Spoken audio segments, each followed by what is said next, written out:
Ce qui est important de savoir, c'est que ce sont des maladies psychiatriques qui peuvent être très graves et qui touchent quand même beaucoup de personnes. Finalement, on dit près d'1 million de personnes en France qui seraient touchées par les troubles des conduites alimentaires.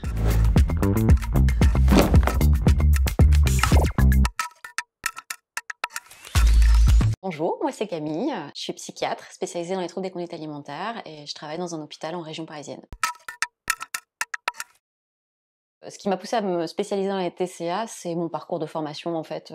J'aimais beaucoup la psychiatrie, j'ai beaucoup hésité aussi avec la nutrition, l'endocrinologie, la neurologie. En fait, je suis passée dans un service dédié aux troubles des conduites alimentaires en fin d'externat et ça m'a donné envie de travailler dans ce type de service-là parce qu'on manquait de soignants dans ce domaine et c'est ce qu'on me disait beaucoup et que j'avais aussi le sentiment que c'était un problème très important dans notre société.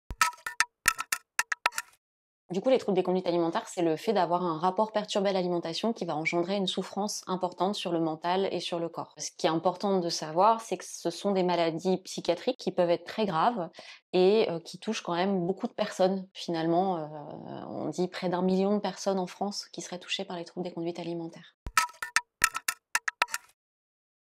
Dans les troubles des conduites alimentaires, il y a 3 entités principales qui vont être l'anorexie mentale, la boulimie nerveuse et l'hyperphagie boulimique. L'anorexie mentale, c'est le fait de se restreindre sur le plan alimentaire qui va amener à une perte de poids, un poids qui va être inférieur à la normale pour l'anorexie mentale typique. Associé à ça, des perturbations de l'image corporelle, une peur intense de devenir gros, de prendre du poids et un besoin du coup de perdre du poids, avec un contrôle important sur l'alimentation. La boulimie nerveuse, c'est un autre trouble qui va se caractériser par la répétition de crises d'hyperphagie. En fait, les crises d'hyperphagie, c'est le fait de manger beaucoup d'aliments en très peu de temps avec une sensation de perte de contrôle. On parle de manger une grande quantité. Alors, dit comme ça, qu'est-ce que ça veut dire?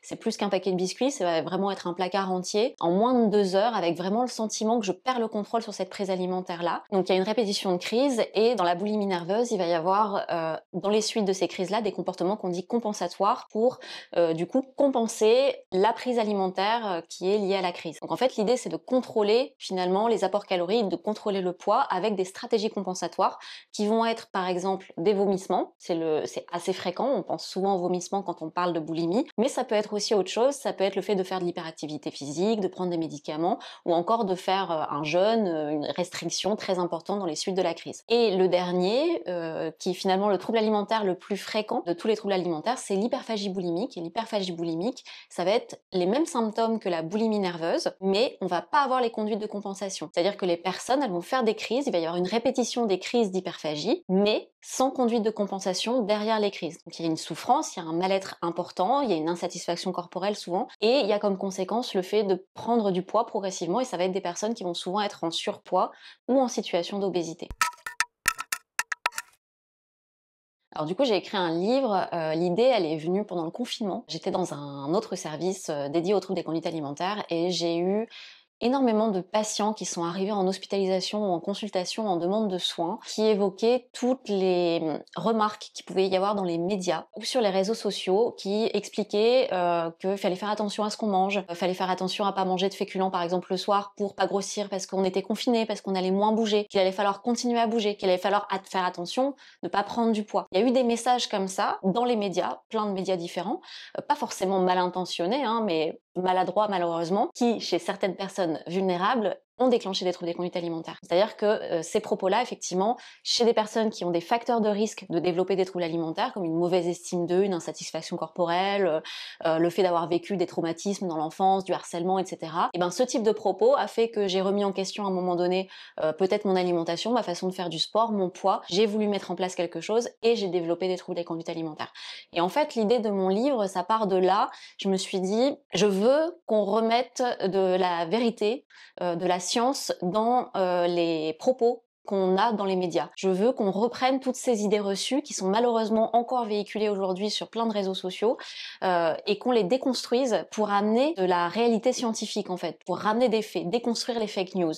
Et du coup, j'ai commencé à écrire sur toutes les idées reçues qui pouvaient mener à des souffrances avec son corps, à des souffrances avec son alimentation et qui du coup, chez certaines personnes, pouvaient mener à des troubles alimentaires. Le tout début, ça a été la mise en place du compte Instagram, doc.tca, où j'ai commencé du coup à parler de ça. J'ai essayé de voir comment ça pouvait prendre, comment ça pouvait intéresser aussi autour de moi les gens dans la vie de tous les jours. Et puis en parallèle, j'écrivais des petits articles sur certaines idées reçues et j'ai comme ça construit en fait l'idée de créer un livre. L'idée c'était vraiment d'amener à déconstruire et à aussi permettre aux gens d'acquérir un esprit un peu plus critique sur ce qu'ils entendent, de pouvoir se remettre en question les discours qu'on a dans les médias, quelle que soit la personne qui va le dire, de se dire bon bah est-ce que je peux vérifier l'information? Est-ce que je dois coller directement à cette information-là et la prendre pour argent comptant et puis derrière modifier mon comportement? Ou est-ce que je peux peut-être remettre en question, aller chercher des sources, voir ce qui est peut-être l'ordre de la réalité, ce qui est de l'ordre de l'idée reçue, enfin d'essayer d'apprendre comme ça à critiquer les messages qui m'entourent. Et l'idée de ce livre, c'était d'amener aussi des outils pour pouvoir le faire. Les régimes sont souvent des facteurs déclenchants des troubles alimentaires, c'est les plus fréquents. Mais bien sûr qu'une personne qui va faire un régime ne va pas forcément développer un trouble des conduites alimentaires derrière. Il va y avoir, pour certaines personnes qui ont un terrain de vulnérabilité, on parle de terreau un peu fertile aux troubles alimentaires, ces personnes-là, elles vont être plus prédisposées avec un facteur déclenchant à développer des troubles alimentaires. On va dire qu'une personne qui a un terreau fertile, l'autre qui n'a pas de terreau, l'une va faire un régime et va développer des troubles alimentaires, l'autre va faire un régime et va pas forcément développer de troubles alimentaires. La différence entre les deux évolutions, c'est qu'il y a une personne qui à un moment donné se restreint peut-être dans son alimentation, contrôle son alimentation, perd du poids, mais ça va pas durer dans le temps et il va pas y avoir des conséquences significatives sur le mental et le corps, même s'il y a quand même des conséquences, hein, les régimes sont pas bons pour la santé et ils ont des conséquences à court terme et au long cours. Mais il y a certaines personnes qui, en faisant ce régime-là, vont développer vraiment des symptômes très spécifiques des troubles alimentaires. Alors, ça peut être de l'anorexie mentale, ça peut être de la boulimie, mais il va y avoir comme ça des envies de se restreindre de plus en plus, une quête de la perte de poids, l'impression de perdre le contrôle finalement sur ce contrôle de perte de poids. Les patients, ils expliquent souvent que ils se sont plus vus maigrir, ils arrivaient plus en fait, ils arrivaient plus à contrôler finalement volontairement cette restriction alimentaire et ils sont partis dans une spirale qui les a enfermés dans des cognitions anorexiques, donc des pensées en lien avec le fait qu'il faut perdre du poids, il faut que je dépense, il faut que je perde toujours plus, et un mal-être qui grandit de plus en plus aussi. Donc il y a ces personnes qui vont développer des symptômes et des personnes qui vont arrêter les régimes et potentiellement, ce qui se passe souvent, c'est reprendre le poids qu'ils ont perdu avec la restriction. Ils vont pas forcément développer de troubles alimentaires. Il peut y avoir le développement de l'anorexie mentale dans les suites d'un régime, il peut aussi y avoir le développement de boulimie ou d'hyperphagie boulimique parce que la personne va se restreindre à un moment donné avec un régime et sur ces restrictions-là va se sentir aussi frustrée, en déficit énergétique et peut à un moment donné avoir des compulsions sur son alimentation quand elle va se retrouver face à des aliments sur lesquels elle s'est restreint, sur lesquels qu'elle considère comme interdits dans le régime. Elle peut avoir derrière des compulsions sur ces aliments-là et développer au final, au fur et à mesure, des crises d'hyperphagie qui peuvent rentrer dans le cadre de la boulimie ou de l'hyperphagie boulimique.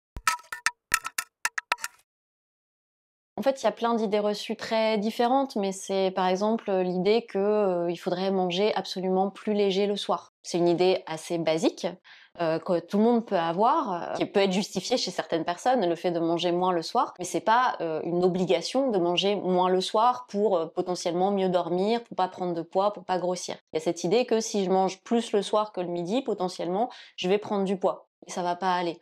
Ça, c'est une idée reçue qu'il faut déconstruire. Parce qu'il y a certaines personnes qui vont, en fonction de leur rythme, en fonction de leurs besoins, en fonction de leur activité, avoir besoin de manger plus le midi ou plus le soir. Si je reste dans cette idée-là et que je l'applique de façon euh, très rigide, je vais m'interdire peut-être de manger à ma faim le soir, et du coup je vais me déconnecter de mes sensations et de mes besoins, et au fur et à mesure de répéter ces comportements-là, je peux créer un désordre alimentaire. Je peux créer une perturbation en fait dans ma prise alimentaire qui peut m'amener derrière à développer des troubles alimentaires. Donc c'est des petites choses à chaque fois, mais l'idée c'est de reprendre le tout début, aussi les facteurs de risque en fait de développer des troubles alimentaires et d'essayer de les déconstruire pour éviter de se retrouver avec un comportement alimentaire qui soit trop contrôlé, trop rigide, trop extrême, basé sur des idées reçues en plus qui sont fausses et qui me déconnectent en fait de mon corps, de ses besoins, du plaisir qui fait que j'intellectualise mon alimentation et que j'arrive plus à avoir un rapport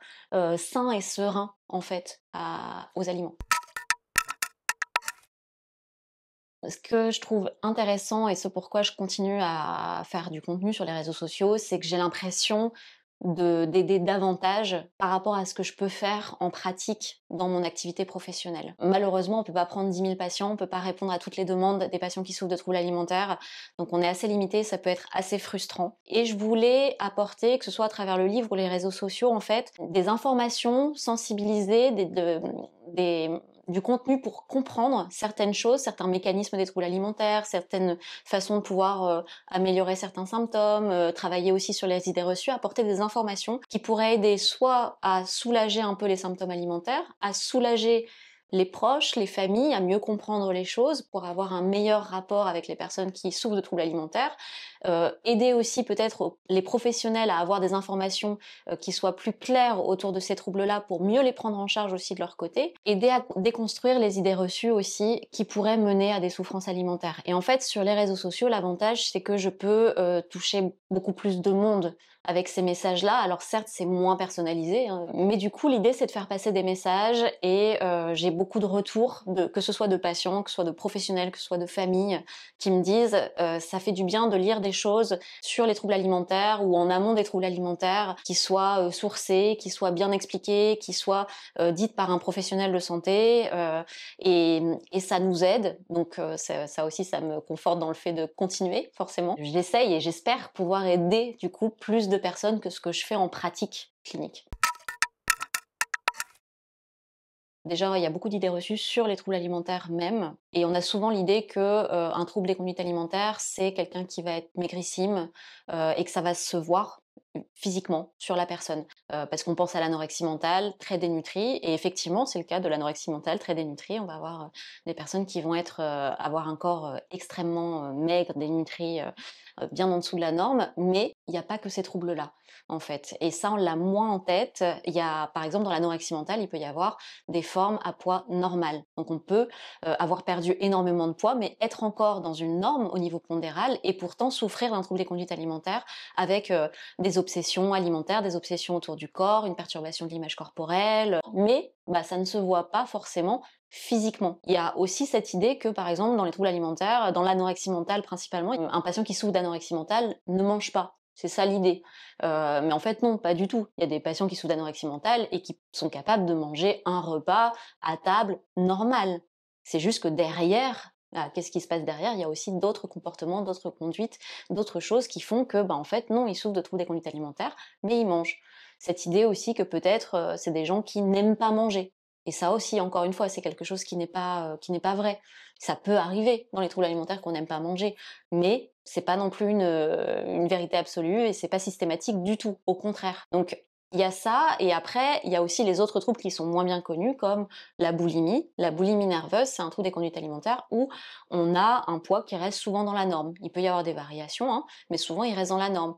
Et bien sûr, on voit pas les personnes faire leur crise d'hyperphagie ou mettre en place leur stratégie compensatoire. C'est des choses qui sont souvent cachées parce que les patients, ils ont extrêmement honte, ils sont en souffrance par rapport à ça, et du coup, ils vont pas montrer ni à leur famille, ni à leur conjoint, ni à leurs copains qu'il y a des difficultés, qu'il y a des crises, qu'il y a des vomissements. Il y a plein de troubles alimentaires qui ne se voient pas, physiquement sur la personne, mais ça veut pas dire que c'est pas grave pour autant. Au contraire.